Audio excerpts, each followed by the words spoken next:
আর অনেকে বলতেছে উনার সরকার কিছু করে না। এই উনার সরকার কি জিনিস বুঝবেন না, ওটা ঠান্ডা মাথার খেলোয়াড়। উনি মেয়ে মানুষ না যে প্রতিদিন মিডিয়াতে আসে, আজকে এই করেছি কালকে ওই করেছি, বুধবারে অমুক জায়গায় বৃহস্পতিবারে অমুক জায়গায়, ও এত বলার সময় নাই। উনি ঠান্ডা মাথার খেলোয়াড়। এই ওনার সরকারকে চিনতেছেন না? পুরো বিশ্বের বড় বড় নেতা ওনারা সালাম দেয়, আসসালামু আলাইকুম বস, কেমন আছেন? হ্যাঁ, আর আপনারা তো যান সেলফি তুলতে, একটু লিয়াজও করতে, একটু কাছে ঘেঁষতে, এই কথা কর। আর উনি কারো কাছে যায় না, অনেক কথা বললে কাজ হয়। চিন্তা করেন, বাংলাদেশ থেকে আরবের সংযুক্ত আরব আমিরের আমিরকে ফোন দিয়েছে যে আপনারা যে 93 বাংলাদেশ 53 জন বাংলাদেশিকে ধরছে, একটু ছেড়ে দেন। ফোন দিতে দেরি, জেলখানা থেকে বের করে দিতে দেরি করেনি। আল্লাহু আকবার কন। এটা হলো পুরুষের পাওয়া। কার পাওয়া? খেলবে তো পুরুষ, মহিলা কি খেলবে? এ কথা কয় না রে। কে খেলবে? পুরুষ। সমাজের নেতৃত্ব দেবে পুরুষ। মহিলা নেতা হলে খালি ইউনিয়ন পরিষদ গরম হবি, কাজ হবি না। কথা কয় না কে? পুরুষ দরকার, সব জায়গায় পুরুষ। মেয়েরা মেয়েদের মতো থাকবে। কথাকে বোঝা গেল? ওরা বিভিন্ন জায়গায় করবে, ওদেরও মন চাইলে আসবে সমাজে, সমস্যা নেই। কিন্তু একেবারে মাথার উপরে তুললে বিপদ। কথা কন। ওরা সম্মান মর্যাদার দিক দিয়ে ওপরে থাকবে। নারীদের সম্মান, ইজ্জত, মান, মর্যাদা সব দিক দিয়ে নারীদেরকে আমরা উঁচুতে তুলে রাখবো। কিন্তু রাষ্ট্র ক্ষমতার ব্যাপারে পুরুষের দায়িত্ব পালন করতে হবে, তাহলে সমাজে অশান্তি আসবে। কষ্ট লাগে, কষ্ট লাগে, লাগুক, সমস্যা নাই। ওই এমপি মন্ত্রী বড় বড় কথা বলতো, আছে নাকি? আছে। একটা প্রধানমন্ত্রী থেকে শুরু করে আমলা কামলা, এমপি মন্ত্রী, নায়ক গায়ক, বাপরে বাপ, মসজিদের খতিবার, ইউনিয়ন পর্যায়ে নেতা কর্মী পর্যন্ত পালিয়ে গেছে। এরকম পতন পৃথিবীর ইতিহাসে কোনো নেতার ঘটেনি। আছে বড় বড় কথা বলে এমপি মন্ত্রীরা আছে। মন্ত্রীরা সব কোথায় গেল, এমপিরা সব কোথায় গেল, কোথায় কাদের কাকা, ওদের সারা দেশটা এখন লাগে ফাঁকা ফাঁকা। পালাবো না, পালাবো না, পালাবো না, যায় না তাদের দেখা, ওদের সারা দেশটা এখন লাগে ফাঁকা ফাঁকা। আইন মন্ত্রী আটকে গেল আইনেরই ফাঁকে, দাড়ি সারা দরবেশটারে ভণ্ড ভণ্ড লাগে।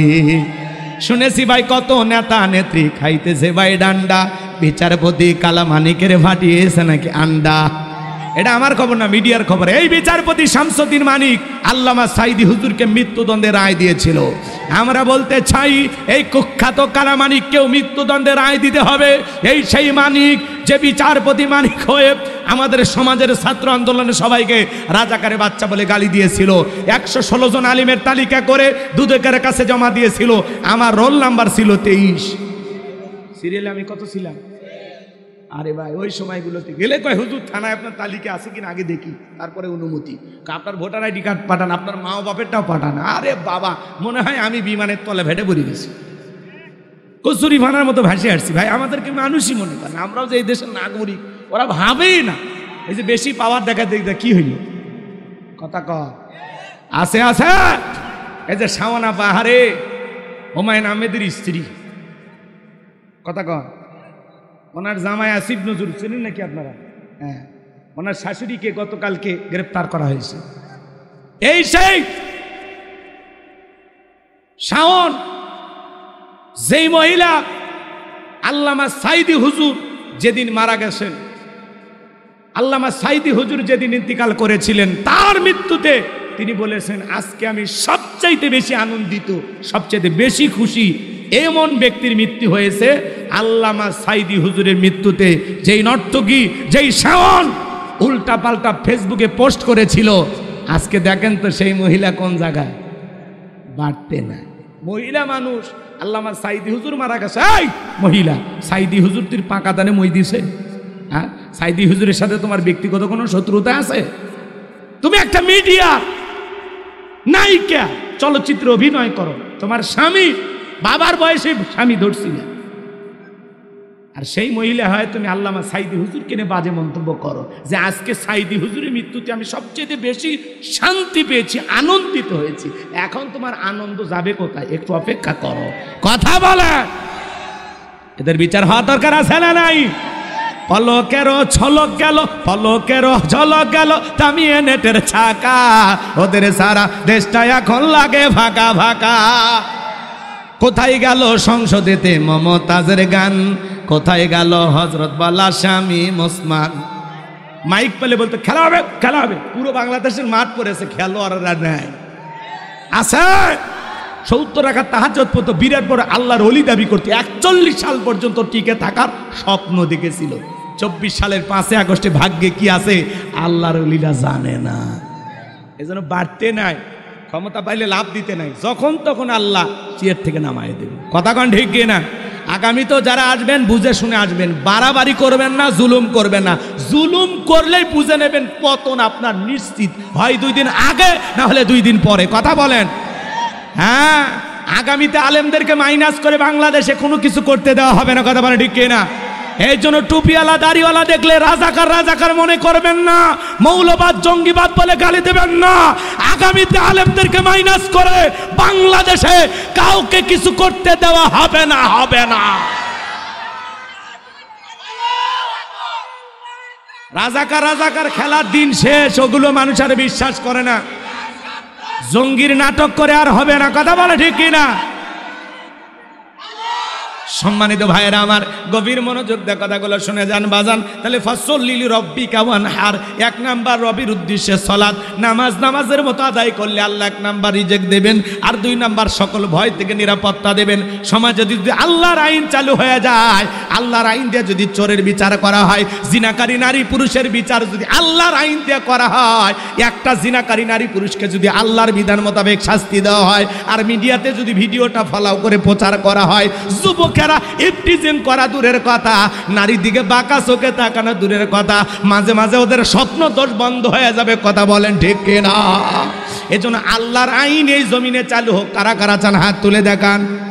জমিন যার আইন চলবে তার, আল্লাহর আইন এই জমিনে চালু হোক। সবাই চান তো ইনশাআল্লাহ? আল্লাহর আইনের পক্ষে আমাদেরকে কাজ করা তৌফিক দান করুন, জোরে বলুন আমিন। তাহলে ফাসল্লি লিরাব্বিকা, রবির উদ্দেশ্যে সালাত, একমাত্র আল্লাহ তাআলাকে রাজি খুশি করার জন্য নামাজ পড়া লাগবে বাজান। আমাদের আফসোস লাগে বাংলাদেশে জুমার নামাজের জন্য মসজিদ ভাঙে 2 তালা 3 তালা করা হয়, ফজরের নামাজের সময় 1 কাতার মুসল্লিও পাওয়া যায় না। কথা কম।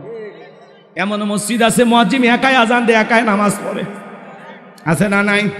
ওই জন্য আমি আমার ওয়াজি বলি বাজান, 5 নামাজি 7 খাটের ঠাটের ভোটের, এগুলো বলতে গেলে অনেক সময় লাগবে, অত সময় নাই। নিয়মিত 5 ওয়াক্ত সালাত আদায় করে যারা খাঁটি মুসলমান, তারা নির্ভেজাল মুমিন, তারা বলেন আল্লাহু আকবার। 7 দিন পরে পরে জুমার নামাজ পড়ে যারা লাইফ সাপোর্টে বেঁচে থাকা মুসলমান, তারা 7 দিন পরে জুমার টাইসে যায়, বালু খোঁজে, হুজুর বেতনটা না হালাল করে, এই যে বালু বালু কথা কয় না, আছে না নাই? মসজিদ ঝাড়ু দেওয়ার দায়িত্ব কি হুজুরের একার না, তোমাদেরও দায়িত্ব আছে? কথা কন না কেমন? আল্লাহ রাসূল এক মসজিদে নামাজ আদায় করলেন, পাশে একটা নতুন কবর। সাহাবায়ে কেরামদেরকে লক্ষ্য করেন, ডেকে বলেন, ও আমার সাহাবীরা, এই কবরে থাকা ব্যক্তি জান্নাতি। সুবহানাল্লাহ। সাহাবায়ে কেরাম ডেকে বলেন, হুজুর এই ব্যক্তি জান্নাতি, কি এমন আমল করেছে আমরা জানতে চাই। আল্লাহ রাসূল তখন বললেন, এই কবরে থাকা ব্যক্তি দুনিয়ার জমিনে জীবিত থাকা অবস্থায় আল্লাহর ঘরটা ঝাড়ু দিত, পরিষ্কার রাখতো। আল্লাহর ঘরের পরিষ্কার পরিচ্ছন্নতা রাখার কারণে আল্লাহ রাব্বুল আলামিন তার গোলামের কবর জান্নাতের বাগান বানিয়ে দিয়েছেন। বলুন সুবহানাল্লাহ। মসজিদের টাইসের ময়লাটা পরিষ্কার করে দেন, আল্লাহ আপনার অন্তরের ময়লা পরিষ্কার করে দেবে। পারবো তো ইনশাআল্লাহ? খালি মসজিদের হুজুরের দায়িত্ব না, সবার দায়িত্ব। আর জুমার 2 রাকাতের সালাম ফিরাইতে দেরি, মসজিদের বাইরে পা রাখতে দেরি নাই। সুন্নতে একজনও পড়ে না, বাড়ির যা বোক সাথে না জামাত করে পড়ে না। 2 রাকাত ফরজ পড়তে দেরি, আসর মাগরিব এশা ফজরের দেখা পাওয়া যায়। মানুষ বললে জানাজার নামাজ পড়ে যারা খাটের মুসল্লি, 2 ঈদের নামাজ যারা পড়ে খাটের মুসল্লি, ওই দিকে আর যাওয়া যাবে না। নির্বাচনের আগে মাথায় টুপি, মুখে দাড়ি লাগাইয়া, পাঞ্জাবি পরিয়া জিবরাইলের খালাতো ভাই হাজির হয় যারা, এরা হলো ভোটের মুসল্লি, এরাই হলো অরিজিনাল ধর্ম ব্যবসায়ী, যারা নির্বাচনের সময় টুপি ব্যবহার করে। কথা কন। আলেমেরা 12 মাস টুপি পরে, আর তোমরা হঠাৎ করে নির্বাচনের আগে টুপি। হ্যাঁ, কথা কন, কথা কন। খবরদার আলেমদেরকে বাঁকা চোখে দেখবেন না বাজান। চলেন আমি সামনের দিকে যাই। ফাসল্লি লিরাব্বিকা ওয়ানহার, রবের উদ্দেশ্যে সালাত, লোক দেখানো সালাত আদায় করা যাবে না। ফাওয়াইলুল লিল মুসাল্লিন আল্লাযীনা হুম আন সালাতিহিম সাহুন, হতভাগা সে সমস্ত নামাজি যারা লোক দেখানোর জন্য সালাত আদায় করে একমাত্র আল্লাহ তাআলাকে রাজি খুশি করার জন্য ধীর স্থির ভাবে। আজ থেকে কারা কারা 5 ওয়াক্ত সালাত মসজিদে গিয়ে জামাতের সহিত আদায় করবেন? 2 হাত তুলে আল্লাহকে দেখান। অনেকে হাত তোলে না, ভেজাল আছে। অমুসলিমও মনে হচ্ছে না, হিন্দু আছে 2-4 জন হিন্দু ভাইরা, শুনতেছেন আপনারা? না না, মাঝখানে যারা হাত তুলেন ওরা কি অমুসলিম না?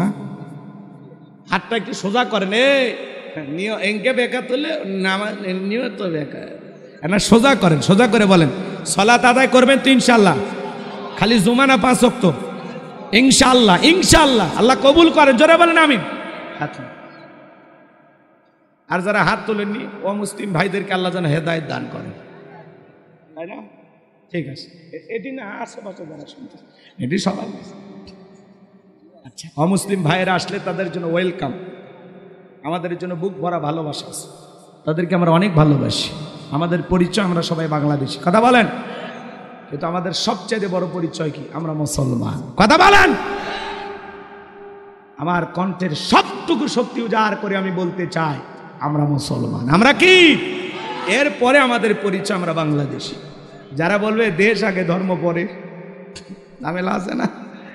জি, আল্লাহ যেন সঠিক বুঝদান করে, না বুঝে অনেকে অনেক কিছু বলবে।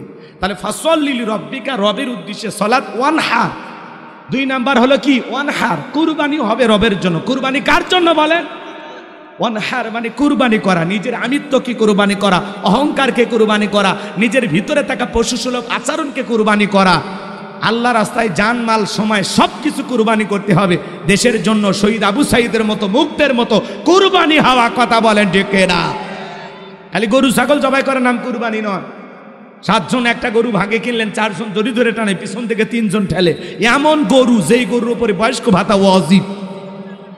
এমন দুর্বল গাভী জবাই করলে হবে না, শরীরে সব হাত দেখা যায়, কুরবানির স্থান পর্যন্ত হাঁটে যাওয়ার শক্তি নেই। হুজুর বলতেছে চাচা এই গরু জবাই করা যাবে না। কয় হুজুর, ওপরে হাত দেখা গেলে ভিতরে গোস্ত সেট করা আছে, আছে না নাই? এমন দুর্বল গাভী জবাই করলে হবে না। আল্লাহ কি বলেন? তাসুরুন নাযিরিন, চমৎকার, হুষ্টপুষ্ট, আকর্ষণীয়, দেখতে ভালো এমন গাভী জবাই করা দরকার আছে না না? এবার শুনেন, এদিক শুনেন। আমি কুরবানি ওয়াজ করবেন, এটা আপনাদের মসজিদের হুজুর করবে। 3টা জিনিস খেয়াল রাখবেন যারা কুরবানি দেবেন। 1 নাম্বার নিয়ত সহি, ইন্নামাল আমালু বিন্নিয়াত, প্রত্যেকটা কাজ নিয়তের ওপরেই নির্ভরশীল। অনেকে কুরবানি দেয়, হুজুর কুরবানি না দিলে ছেলে মেয়ে মানুষের গোস্তুর দিকে তাকা থাকবে, অতএব কিস্তি তুলে হলেও দেব। আপনার কুরবানি হবে না দুলে ভাই। কি হবে? অনেকে কুরবানি দেয় কিস্তি তুলে, কিস্তি তুলে কোনোদিন কুরবানি দিলে হবে? হবে না বাজার। নিয়ত সহি করেন যে ছেলে মেয়ের জন্য না, জামাই বাড়িতে গোস্ত পাঠানোর জন্য। কুরবানি হলো আল্লাহর জন্য, জোরে বলেন কার জন্য? আল্লাহর জন্য। জবাই করে গোস্ত খাবেন তো আপনি, খাবেন, পরিবার পরিজন সবাইকে দিয়ে খাবেন। কুরবানি করা মানে কি? ত্যাগ করা, স্যাক্রিফাইস করা, বিলিয়ে দেয়া, বন্টন করা। ভোগের নাম কুরবানি নয়, ত্যাগের নাম কুরবানি। অন্যের মুখে হাসি ফুটানোর নাম হলো কুরবানি, কথা কন। খালি গোস্ত ফ্রিজ ভরাইতেছেন আর খাইয়া খালি দাঁত খিলল করতেছেন, পাশে গরিব মানুষ 1 টুকরাও পায়নি। এই বেটা, তোর কুরবানি কবুল হয়েছে কোন হুজুর কয়? আগে প্রতিবেশীরে খাওয়া। আপনি ধনী, আল্লাহ কেনার সামর্থ্য দিয়েছে, 10 দিন পরে আবার 2 কেজি কিনতে পারবেন, কিন্তু গরিব মাসে 1 কেজি কেনার ক্ষমতা নেই। বছর 6 মাসে গোস্ত ভাগ্যে চটে না। আপনার প্রতিবেশী না খেয়ে থাকে, 1 টুকরা গোস্ত নাই, আটা বাঁধা রসুন বাইতে বৈশা থাকে, তার বাড়িতে গোস্ত না দিয়ে আপনি খাচ্ছেন মানে?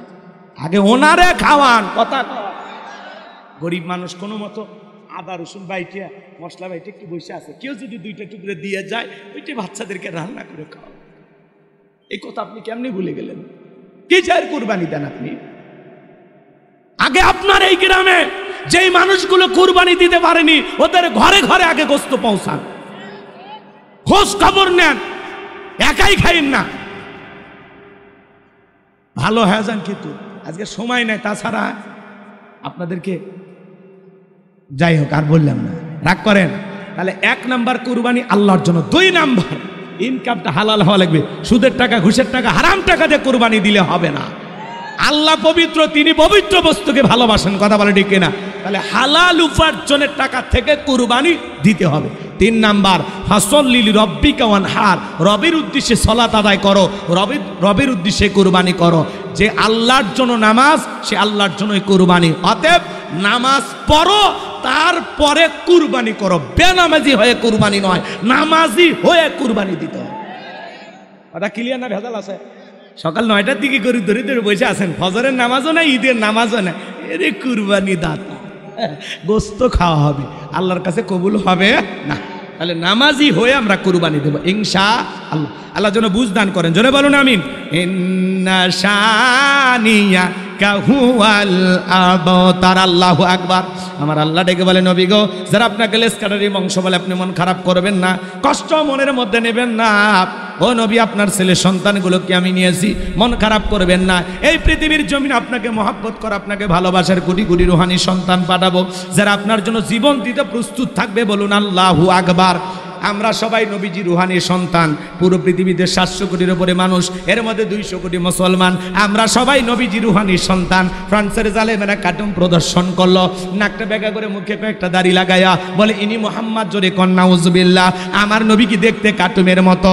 এই পৃথিবীর সবচাইতে সুন্দর মানুষটির নাম মোহাম্মদ রাসূলুল্লাহ সাল্লাল্লাহু আলাইহি ওয়াসাল্লাম। এই যুবক, বসো, উঠো না, উঠো, এই বসো বসো, তোমাদের জন্য ওয়াজ আছে, ওটা বাসা করেন না, একটু বসেন। আরো বক্তা আছে না? লাফাইতেছেন কে? শেষ কথাটা বলে যায়, তোমাদের জন্য একটু 28 ইঞ্চি রওনা দিচ্ছে, রাস্তার ভিতরে আসতেছে। আর যদি পারেন আপনারা এশার নামাজের একটু বিরতি হবে, এরপরে আবারও বক্তা উঠবে ইনশাআল্লাহ। আর যদি পারেন, এই যে পাশে গাড়ি রাখা আছে, ওখান থেকে আমার লেখা একটা বই আছে, শেষ বিদায়, যদি পারেন স্মৃতি হিসাবে নিতে পারেন। একজন মৃত মানুষকে নবীজির তরিকায় কিভাবে বিদায় করতে হবে, জান্নাত জাহান্নাম সম্পর্কে, কবরের সলজব সহ, মৃত ব্যক্তিকে চুমা খাওয়া জায়েজ না হারাম, স্বামী স্ত্রী মারা গেলে একে অপরকে গোসল করাইতে পারবে কিনা, আত্মহত্যা করে মারা গেলে তারা জানা যায় যাওয়া যাবে কিনা, অনেক গুরুত্বপূর্ণ বিষয় যেগুলো আমরা আলেমদের কাছে প্রশ্ন করি, উত্তর পাই না। বইটার ভিতরে প্রত্যেকটা কথার দলিল দিয়ে আছে, জান্নাত জাহান্নাম সম্ভব, কবরের সলজব সহ, বিশেষ কিছু দোয়া, 2টা গজল সহ 76 পৃষ্ঠার ওই বইটা। আমার মাদ্রাসা ঠিকানা, মোবাইল নাম্বার সব দেওয়া আছে। ড্রাইভারের কাছে গেলে 50 টাকা হাত দিয়ে বইটা সংগ্রহ করতে পারেন। আল্লাহ কবুল করেন, জোরে বলেন আমিন। যুবকেরা তো এগুলো কেনে না, ওরা কেনে উপন্যাস। প্রেম কেন কাঁদায়, যৌবনের মৌবনে, অভিশপ্ত রাত, মিলন হবে কতদিনে, তোর মরণের পরে। আল্লাহ যুবকদের হেদায়েত দান করুন, জোরে বলেন আমিন। চলেন না বাজান, সামনের দিকে যাই। ফ্রান্সের জালেমেরা কার্টুন প্রদর্শন করে, নাকটা বেঁকা করে মুখে কয়েকটা দাড়ি লাগায় বলেন ইনি মোহাম্মদ। আপনার আমার নবী কি দেখতে কার্টুনের মতো? এই পৃথিবীর সবচাইতে সুন্দর মানুষটির নাম মোহাম্মদ রাসূলুল্লাহ সাল্লাল্লাহু আলাইহি ওয়াসাল্লাম, যে নবীর চরিত্রের সার্টিফিকেট আল্লাহ দিয়ে বলেন ওয়া ইন্নাকা লাআলা খুলুকিন আযীম। আমার আল্লাহ ডেকে বলেন, নবী গো, আপনি হলেন পূত পবিত্র মহান চরিত্রের অধিকারী। আযীম আরবিতে এমন একটি শব্দ যার গভীরতা মাপা যায় না। আটলান্টিক মহাসমুদ্রের কেউ যদি পানি চামচ দিয়ে সেচা শুরু করে, কিয়ামতের আগ পর্যন্ত সেচে শুকাইতে পারবে কিনা, যদিও সম্ভব হলে হতেও পারে, কিন্তু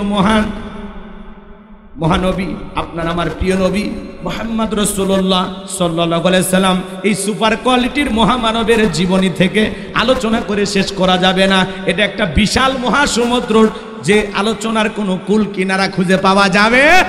সুবহানাল্লাহ বলেন।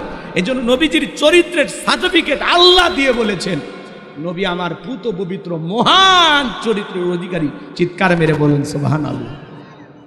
এই পৃথিবীর শোনেন, যেই নবী 63 বছরের জিন্দেগিতে একটি মিথ্যা কথা বলেননি, এমন বিশ্ব রেকর্ড পৃথিবীর আর কোন নেতার আছে? সেই নবীকে যারা উল্টা পাল্টা মন্তব্য করবে, আজে ভাষায় গালি দেবে, মনে রাখবেন ওরা হলো অবৈধ চারর সন্তান। নবীকে গালি দিয়েছিল ওলীদ বিন মুগীরা, অকাত্য ভাষায় নবীকে গালি দেয়। আল্লাহ আয়াত নাজিল করে জানিয়ে দিলেন উতুল্লিম বাদা যালিকা জানিম। নবী গো, এই ওলীদ বিন মুগীরা হলো পিতৃ পরিচয়হীন জারর সন্তান, এর জন্মের ঠিক নাই। নবীকে গালি দিবে যারা অবৈধ জারর সন্তান, তারা ওরা বাস্টার্ড। কথা বলেন। এই ওলীদ বিন মুগীরা তার মায়ের কাছে চলে গেলে, যায় বলে, মা, নবীজি আমাকে বলেছেন উতুল্লিম বাদা যালিকা জানিম, আমি নাকি পিতৃ পরিচয়হীন জারর সন্তান। ওলীদ বিন মুগীরার মা বলতেছে, বাবা, এত গোপন তথ্য নবী জানলো কেমনি? নবী তো জানতেন না, নবীকে জানিয়ে দিয়েছেন তিনি কে? এটা জোরে বলেন কে? রাগ করতেছেন আপনারা? শোনেন শোনেন, এই ওলীদ বিন মুগীরার মা বলতেছে, বাবা তোর বাবা ব্যবসা বাণিজ্যের কাজে এতটাই ব্যস্ত থাকে, তোর বাবা ব্যবসা সেনে টাকা সেনে, কিন্তু তোর মায়ের মন বোঝে না, সে যে কেন আসে না কিছু ভালো লাগে না, এবার আসুক তারে আমি মজা দেখাবো। কথা বলে না ভাইরা যখন বিদেশে থাকে দেবরে আসে বলে না, ভাবি ভাইয়া তোমার বর, আমি যে দেবর, ভেবে দেখো ভাবি কার কত দাবি, ভাই গেছে মালয়েশি, আমি তো দেশে আছি। পুলিশ হলে অত্যন্ত বিনয়ী নম্র ভদ্র একজন মানুষ। আল্লাহ যেন হেলাল ভাইয়ের সম্মান আরো বাড়িয়ে দেন, জোরে বলেন আমিন। জি, আর কে আছে? বিলকিস, একজন মহিলার নাম পাওয়া গেছে। যাক, রানী বিলকিস, 1 বস্তা সিমেন্ট, আল্লাহ কবুল করেন। জোলেখা থাকলে তাড়াতাড়ি আসেন। যে আর কে আছেন ভাই, চলেন আলোচনায় চলে যায়, আর কষ্ট না দিই। আলহামদুলিল্লাহ, এরপরে তো 28 ইঞ্চি আছে, ওরা তো কালেকশন করবি, আলোচনায় চলে যাবো। জি, কি কয় ভাবি? যাক আলহামদুলিল্লাহ, আমাদের হেলাল উদ্দিন ভাইয়ের বউ, আমাদের ভাবি, উনি আদর করে 500 টাকা দিচ্ছে, আল্লাহ কবুল করে। একটু জোরে বললেন আমিন। আল্লাহ ভাই ভাবির হায়াত বাড়ায় দেন, তাদেরকে আদম হাওয়ার মতো আল্লাহ কবুল করেন, জোরে কোন আমিন। হ্যাঁ, যে কি নাম? আর একজন 500 টাকা, ঠিক আছে নেন। ওই বালতির টাকা কই গেল? বালতি 1-2 বস্তা সিমেন্ট যারা দেন, খোকন ভাই 1 বস্তা, আল্লাহ কবুল করেন, জোরে বললেন আমিন। এখন যে যান দেন আপনারা লিখে দেন, আমি ওয়াজে গেলাম, অনেক কথা বাকি আছে।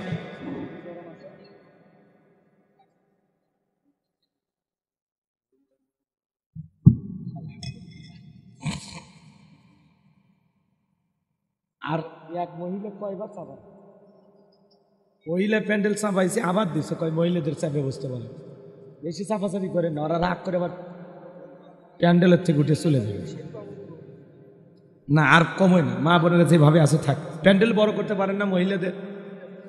আলহামদুলিল্লাহ, বসেন।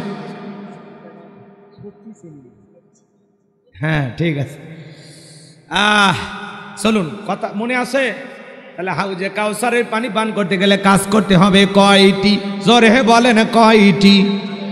2 নাম্বার আয়াতে আল্লাহ জানিয়ে দিলেন, জবান ছেড়ে সবাই বলেন ফাসল্লিলি রাব্বিকা ওয়ানহার। বলেন বলেন, ফাসল্লিলি রাব্বিকা ওয়ানহার। 1 নাম্বার হলো রবের উদ্দেশ্যে সালাত আদায় করা লাগবে। ফাসল্লিলি রাব্বিকা, রবের উদ্দেশ্যে সালাত। নামাজ হবে একমাত্র কার জন্য? ও গাছ সিরাজগঞ্জের মানুষ, জোরে বলেন কার জন্য? আমার আল্লাহ রাব্বুল আলামিন বলেন, কুল ইন্না সালাতি ওয়া নুসুকি ওয়া মাহইয়ায়া ওয়া মামাতি লিল্লাহি রাব্বিল আলামিন। সূরা আনআম আয়াত নাম্বার 162 আল্লাহ তাআলা জানিয়ে দিলেন, নবীজি আপনি বলুন, আমার নামাজ, আমার কুরবানি, আমার জীবন, আমার মরণ লিল্লাহি রাব্বিল আলামিন, আসমান জমিনের প্রতিপালকের জন্য। তাহলে মুমিন জীবনের সব ইবাদত হবে একমাত্র আল্লাহ তাআলাকে রাজি খুশি করার জন্য। কথা বলেন ঠিক কিনা? কদ আফলাহাল মুমিনুন আল্লাযীনা হুম ফি সালাতিহিম খাশিউন। অবশ্যই মুমিনরা সফল যারা নিজেদের সালাত বিনয়ের সহিত, নম্রতার সহিত আল্লাহর ভয় নিয়ে আদায় করে। বলেন তো বাজান, সালাত আদায় করতে হবে একমাত্র কার ভয়ে? নামাজ যদি নামাজের মতো আদায় করেন, আল্লাহ তাআলা বলেন, ফালিয়াবুদু রাব্বা হাযাল বাইত আল্লাযী আত'আমাহুম মিন জু' ওয়া আমানাহুম মিন খাউফ। সূরা কুরাইশের ভিতরে আল্লাহ পাক জানিয়ে দিলেন, এই ঘরের মালিকের ইবাদত করো। ইবাদত যদি ইবাদতের মতো হয়, নামাজ যদি নামাজের মতো হয়, বান্দারে 5 ওয়াক্ত সালাতে মাথা নত করে আমি আল্লাহকে যদি সিজদা দিতে পারো, নামাজ যদি নামাজের মতো হয়, আমি আল্লাহ 2টা জিনিস তোমাদেরকে দেব। 1 নাম্বার, তোমার রিজেকের টেনশন করা লাগবে না, আমি আল্লাহ তোমাদের জন্য রিজেকের ব্যবস্থা করব। চিৎকার মেরে বলুন সুবহানাল্লাহ। বলেন তো বাজান, রিজেক দেওয়ার মালিক কে? আপনাদের এলাকায় একটা প্রাণী বের হয়, রাত গভীর হওয়ার পরে কুহু কইয়া চিল্লায়, ওর নাম কি? শিয়াল পণ্ডিত। ওর নামে কি কাজীপুর বাজারে ভাতের হোটেল আছে, মুরগির হোটেল আছে, ব্যাংকের অ্যাকাউন্টে টাকা জমানো আছে। ওরে খাওয়াই কে? আল্লাহ যদি শিয়ালকে খাওয়ায়, আমারে খাওয়াবে না? একটা পাখি সকালবেলা খালি পেটে নিম থেকে বের হয়ে যায়, সন্ধ্যাবেলায় ওই পাখির পেটটা ভরে বাসায় ফেরত আসার ব্যবস্থা করেন। তিনি কে? আল্লাহ যদি দুনিয়ার এত মাকলুককে খাওয়ায়, আমরা হলাম আশরাফুল মাকলুকাত, কুনতুম খায়রা উম্মাতিন উখরিজাত লিন-নাস। আল্লাহ আপনাকে আমাকে উত্তম জাতি বানাইলেন, ভিআইপি বানাইলেন। আল্লাহ কি আমাদেরকে না খাওয়ায় রাখবেন না বাজান? আল্লাহ বলে, বান্দা নামাজ যদি নামাজের মতো আদায় করো, আমি আল্লাহ তোমাদের জন্য রিজেকের ব্যবস্থা করব। রিজেক দেওয়ার মালিক একমাত্র আমার আল্লাহ।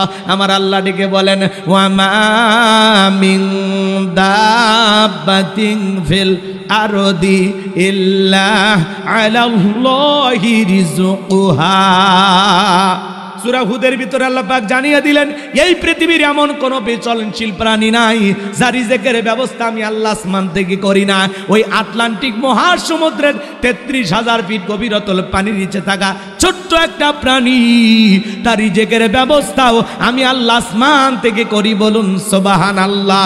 1 নাম্বার আল্লাহ রিজেকের ব্যবস্থা করবেন। 2 নাম্বার সকল ভয় থেকে আল্লাহ নিরাপত্তা দিবেন। সমাজে ভয় আছে না নাই? রাত 2টার দিকে সিরাজগঞ্জ শহর থেকে টাকা নিয়ে কুনকুনিয়ে আসবেন, মনে মনে ভাবতেছেন, আল্লাহ টাকা 2 লাখ নিয়ে বাড়ি পর্যন্ত যাইতে পারবো নাকি ছিনতাইকারী চোর ডাকাতের কবলে পড়ে টাকা যান 2টাই হারাবো? ভয় আছে না নাই? চুরির ভয়, দুর্নীতির ভয়, টেন্ডারবাজি, চাঁদাবাজি, খুন ধর্ষণের ভয় সমাজে আছে না নাই?